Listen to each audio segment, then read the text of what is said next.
guys. Welcome to Tutor Sisters channel. Please subscribe to our channel to help us grow. In this video, we will be talking on the topic Stopping by the Woods on a Snowy Evening by Robert Frost. We will talk about the literal comprehension, interpretation, critical thinking, and assimilation of the poem. Before getting into the four levels, let's know about the poet. Robert Frost was an American poet born in San Francisco, California in 1874. He is known for his realistic depictions of rural life and command of American colloquial speech. He was honored 4 Pulitzer Prizes for poetry. Moving on to literal comprehension, the speaker stops by the woods and thinks of trespassing. He first wonders who owns those woods and then suddenly realizes that they belong to someone from the village. He finds it safe to trespass since there is no one to see him. He thinks that his little horse finds it unusual for him to stop in that particular place. That too, in the darkest evening of the year. The horse shakes his harness bell to ask his master if he is confused. The only other sound present is the sound of the wind and falling snowflakes. The speaker finds the woods lovely, mysterious, and deep, but he remembers that he has promises to fulfill and miles to go before he sleeps.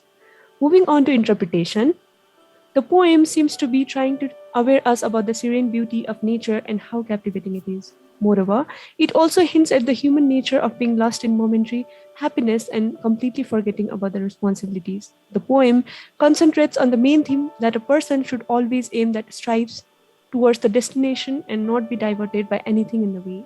It also seems to be trying to tell us that we have to fulfill several responsibilities and duties before we leave the earth.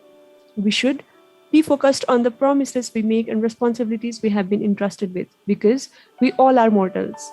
The only legacy we leave behind is the good deeds. Thus, it is vivid that the core theme of the poem makes the readers realize that we should be more sensible and dutiful. The next part is critical thinking. The poem symbolically illustrates the significance of fulfilling responsibilities in life. The core idea of the poem that we should always be determined for the fulfillment of our assigned tasks and responsibilities is completely succinct. Moreover, the poem is potent of evoking emotions in reader's mind by representing the truth of mortal life. However, there are certain details that I find questionable.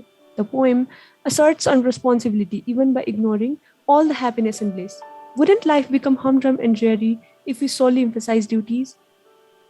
Similarly, the poet says that it is the darkest evening of the year. If it were so, how can the poet see the beauty of the forest?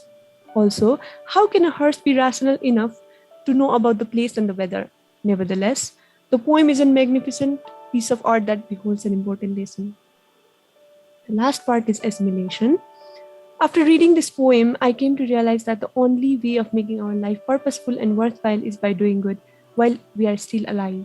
I also received the insight that we always tend to indulge ourselves in the momentary happiness, that we often forget our goals.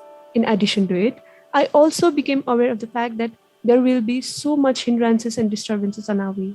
We should always try to be determined in our goal and not get distracted by them. Thank you. If you liked this video, please share it with your friends. Make sure you hit the like button and subscribe to this channel for more videos like this.